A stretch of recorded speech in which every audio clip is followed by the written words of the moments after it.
BBQ Noticias.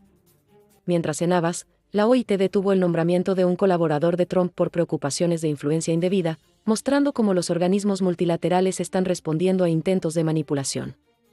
En Brasil, la COP30 comenzó con países insulares pidiendo un límite de 1.5 grados, mientras que las economías emergentes buscan financiamiento que nadie quiere dar, y sin la presencia de Estados Unidos.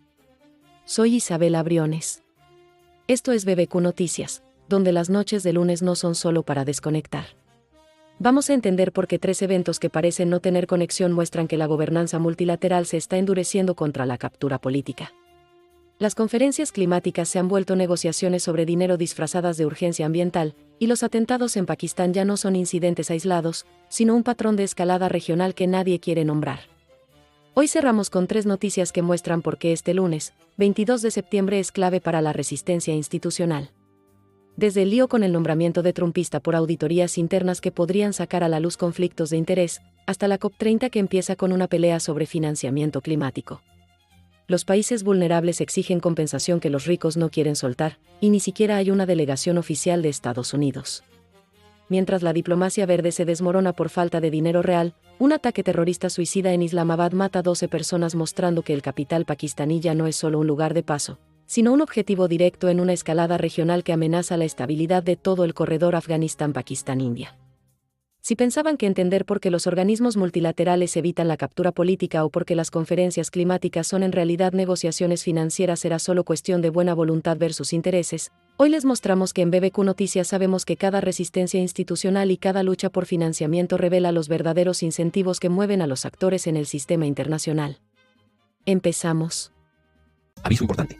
Las imágenes, videos o recreaciones que verán en este noticiero son ilustrativas. Su objetivo es facilitar la comprensión de los hechos. No corresponden a material real de los acontecimientos, sino a recreaciones basadas en la información disponible. En BBQ Noticias reafirmamos nuestro compromiso con la veracidad de la información. Agradecemos su confianza y comprensión. Este programa es público, ajeno a cualquier partido político. Queda prohibido el uso para fines distintos a los establecidos en el programa. Hoy te congela nombramiento trumpista, cuando multilateralismo resiste captura. Empezamos con una noticia que muestra cómo los organismos multilaterales están reaccionando a intentos de manipulación política. El nombramiento de un colaborador del expresidente Donald Trump para un puesto en la Organización Internacional del Trabajo se congeló por preocupaciones sobre financiamiento e influencia indebida. El órgano directivo decidió pausar la ratificación hasta que se completen las auditorías internas. Esto demuestra que la gobernanza multilateral se está volviendo más firme contra la interferencia política. Hablemos claro sobre lo que significa nombramiento congelado por preocupaciones de financiación e influencia indebida. Básicamente, el órgano de la OIT, que tiene a representantes de gobiernos, empleadores y trabajadores de 187 países, vio señales de alerta en el candidato propuesto y decidió que los riesgos de que se vea influenciado son mayores que los beneficios de aceptarlo por sus conexiones políticas. OIT no es cualquier organismo. Es una agencia de la ONU que establece normas laborales, promueve trabajos decentes y hace cumplir los derechos laborales que los países aceptan. Su influencia impacta a millones de trabajadores en todo el mundo. Cuando la administración sugiere nominar a alguien para un cargo técnico en una agencia que debería basarse en experiencia y no en política, el directorio debe evaluar si eso afectaría la independencia institucional. Las preocupaciones sobre financiación indican que las auditorías preliminares encontraron posibles conflictos de interés financiero con el candidato o entidades relacionadas. Influencia indebida sugiere que el nombramiento se hizo para impulsar una agenda política en lugar de fortalecer la capacidad técnica de la agencia. ¿Por qué la OIT se resiste a este nombramiento, cuando otros organismos aceptan nominaciones de países poderosos sin dudar? Aquí está el detalle que marca un cambio clave en la gobernanza multilateral. Después de años de que potencias grandes controlaran organismos internacionales para sus agendas, ahora está surgiendo una resistencia organizada que prioriza la independencia en lugar de complacer a los grandes donantes. Esto responde a un patrón donde gobiernos colocan a sus colaboradores leales en cargos técnicos de organismos internacionales. Así, influyen en decisiones desde adentro, convirtiendo instituciones que deberían ser neutrales en extensiones de la política exterior de países poderosos. Esto hace que otros países pierdan confianza en la legitimidad de las decisiones. Congelar nombramientos hasta que terminen las auditorías muestra que algunos organismos están tomando medidas más estrictas para evitar la captura institucional, incluso si eso significa enfrentar a Estados Unidos, uno de sus principales financiadores.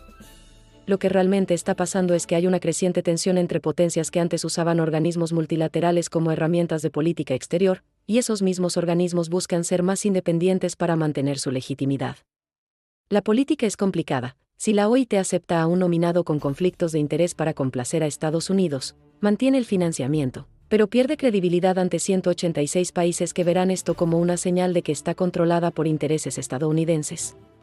Si rechaza al nominado por auditoría, arriesga financiamiento, pero refuerza su legitimidad con el resto de los miembros.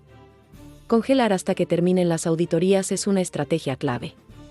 No rechazan abiertamente al nominado estadounidense, pero dejan claro que hasta los poderosos serán revisados por posibles conflictos de interés.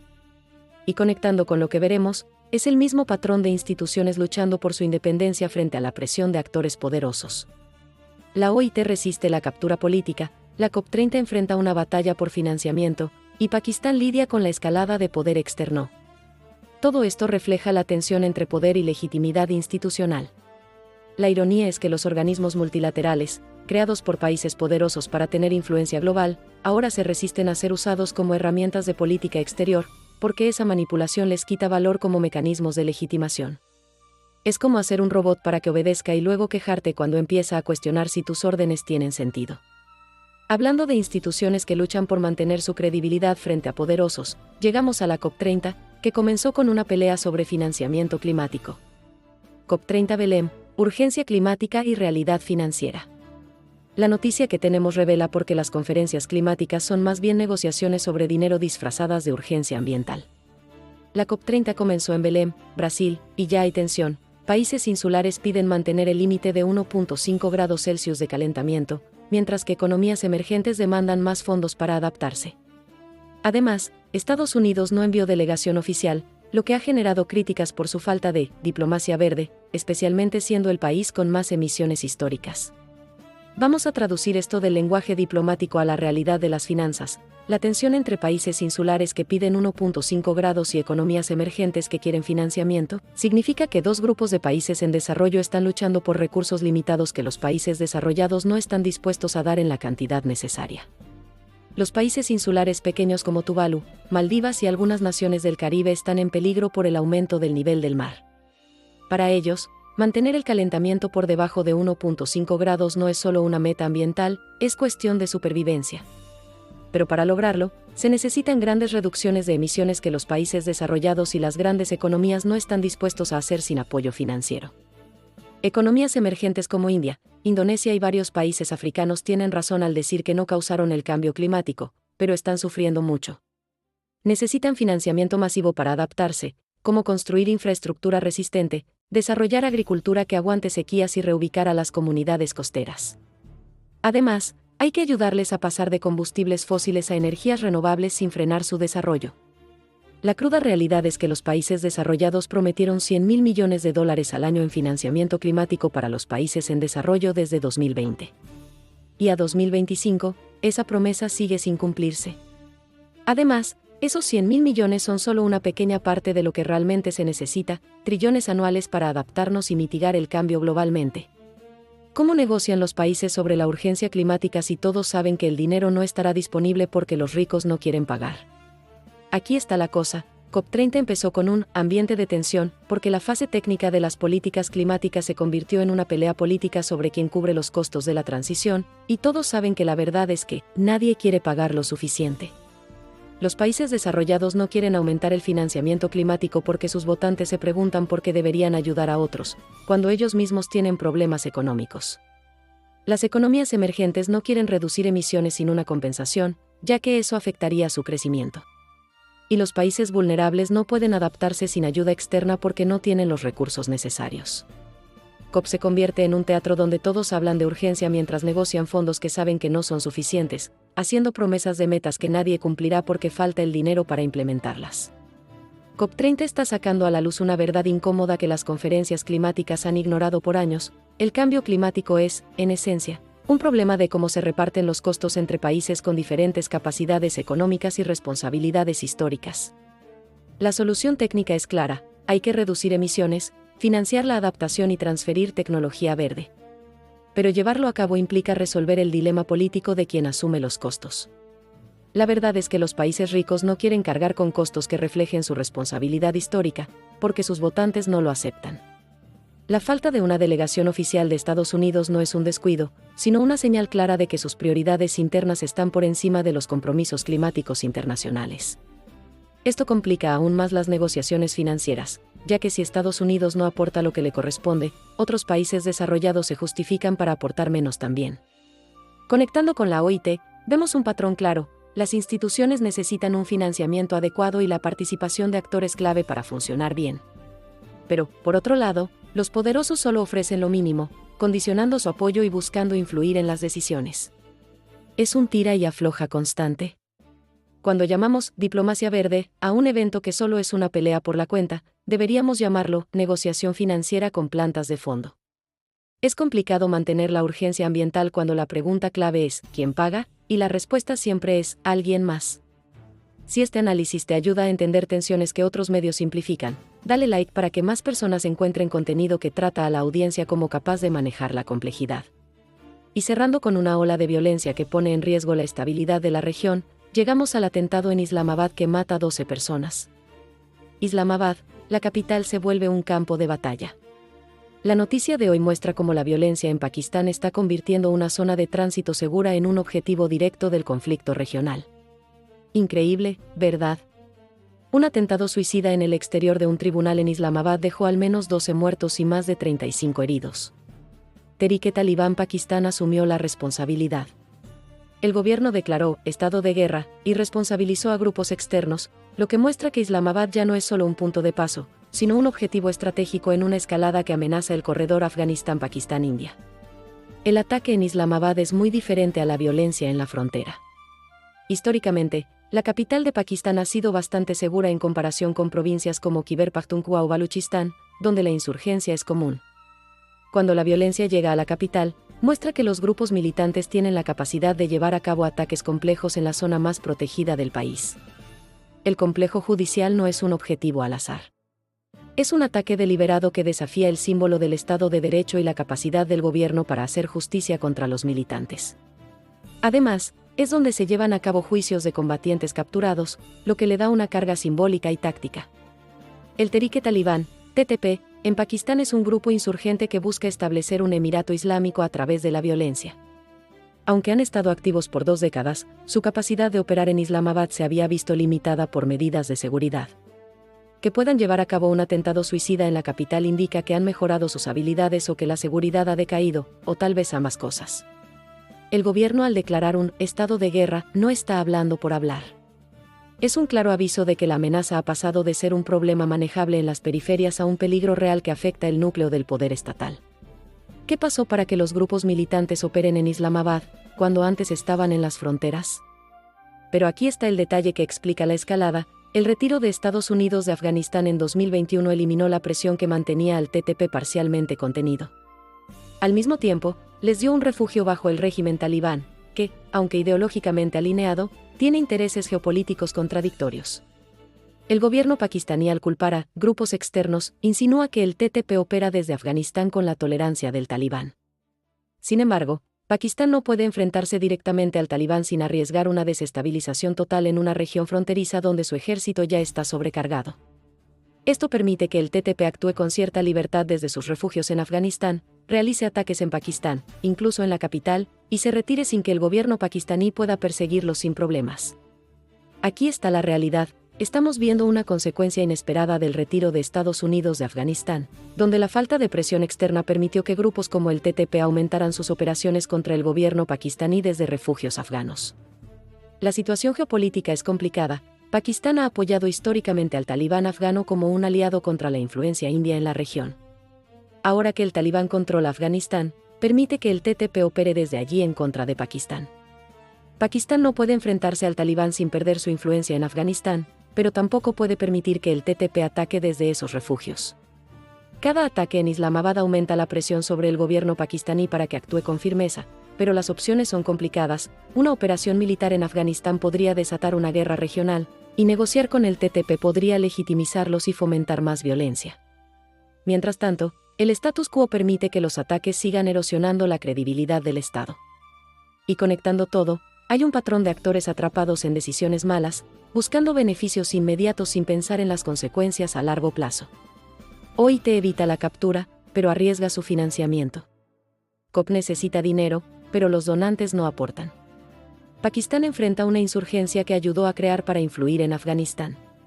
La ironía es que Pakistán pasó años apoyando la insurgencia islamista en Afganistán como parte de su política exterior, y ahora enfrenta esa misma insurgencia atacando desde Afganistán con las tácticas que ayudó a perfeccionar. Es como entrenar a un perro de ataque para que muerda a los enemigos y luego sorprenderte cuando también te muerde a ti. Si te gusta el análisis que conecta ideas, suscríbete ya. Lo que viene es clave. El lunes, las instituciones lucharon, pero les faltaron recursos. Conectemos estos 3 puntos, ya que muestran la tensión en la gobernanza internacional. OIT frena nombramiento trumpista, el multilateralismo lucha contra la captura, pero pone en riesgo su financiamiento. COP30 en la pelea por financiamiento, la urgencia climática se enfrenta a países que no quieren pagar. Atentado en Islamabad, la capital de Pakistán se convierte en un objetivo directo en una escalada que el gobierno no puede controlar. La intersección de estos 3 puntos nos muestra que estamos en una época en la que las instituciones saben lo que deben hacer para mantener su legitimidad, pero les falta el poder y los recursos para hacerlo, ya que los actores poderosos no están dispuestos a ayudar. No es que las instituciones sean incompetentes o que los actores sean maliciosos. Hay una desconexión clara entre lo que se necesita para la legitimidad institucional, como la independencia política y el financiamiento adecuado, y lo que los poderosos están dispuestos a ofrecer, siempre pensando en su propio interés. Piénsenlo sistemáticamente. La OIT está intentando resistir la presión política al nominar a un colaborador trumpista con conflictos de interés. ¿Es eso correcto para mantener su legitimidad? Pero hacerlo puede traer represalias financieras de Estados Unidos, que es el principal donante. Así que la institución se enfrenta a un dilema complicado: aceptar la captura y perder legitimidad, o resistir y arriesgar su viabilidad financiera. COP30 necesita que los países desarrollados hagan transferencias financieras masivas a los países vulnerables para poder adaptarse y mitigar el cambio climático. Esto es necesario y moralmente correcto, considerando su responsabilidad histórica en las emisiones. Sin embargo, los países desarrollados dudan en proporcionar el financiamiento necesario porque sus votantes no apoyan enviar dinero al extranjero. Así, la conferencia termina con declaraciones ambiciosas pero sin los recursos para hacerlas realidad. Pakistán enfrenta una insurgencia que opera desde santuarios en Afganistán, atacando la capital. La respuesta más lógica sería una operación militar para eliminar esos santuarios, pero eso podría desencadenar una guerra regional y perder influencia en Afganistán. Así que el gobierno declara un estado de guerra de manera retórica, pero no tiene opciones efectivas que no empeoren la situación. Entonces, ¿cómo funcionan las instituciones que saben lo que deben hacer, pero no tienen los recursos o el poder para lograrlo, porque dependen de actores que no quieren que operen de forma independiente? Aquí va la respuesta incómoda: probablemente no funcionan de manera sostenida. En realidad, alternan entre momentos en que logran mantener una independencia parcial gracias a compromisos estratégicos que satisfacen a algunos actores poderosos, y momentos en que la falta de recursos las hace inefectivas para cumplir con sus objetivos. Es un equilibrio delicado donde las instituciones tienen que negociar constantemente entre mantener la legitimidad con una membresía amplia y conseguir recursos de donantes grandes. Optimizar para uno puede debilitar al otro. No hay una solución sostenible porque la provisión de recursos está ligada a satisfacer a actores poderosos, cuyas preferencias a menudo chocan con lo que la legitimidad institucional necesita. Depender financieramente de alguien que quiere controlarte es como estar atado. Puedes resistir un tiempo, pero esa dependencia te hará ceder control o perder lo que necesitas para seguir adelante.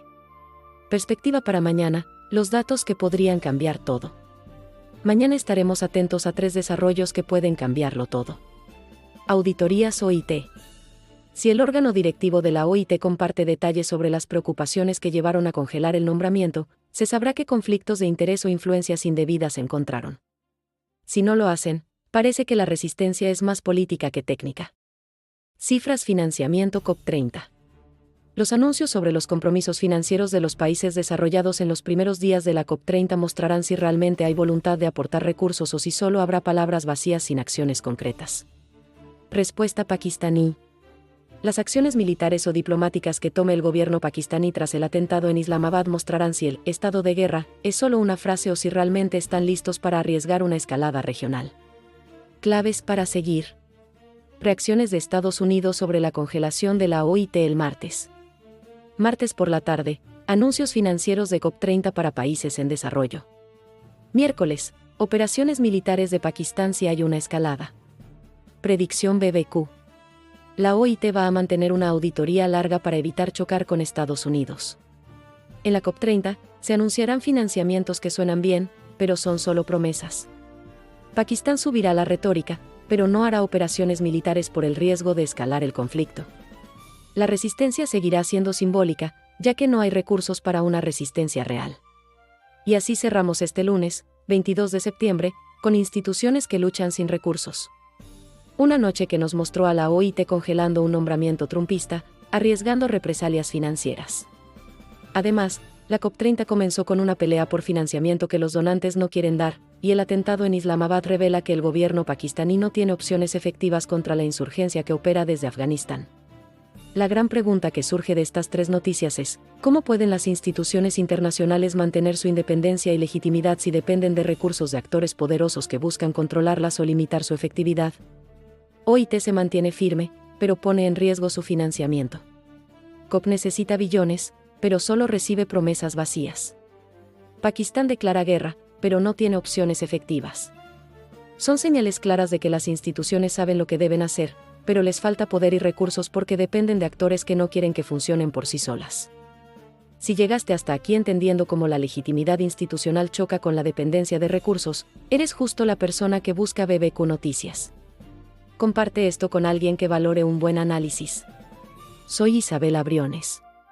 Si esto te ayudó a entender por qué la resistencia institucional suele ser solo simbólica, recuerda que la resistencia real necesita recursos que los poderosos no suelen ofrecer.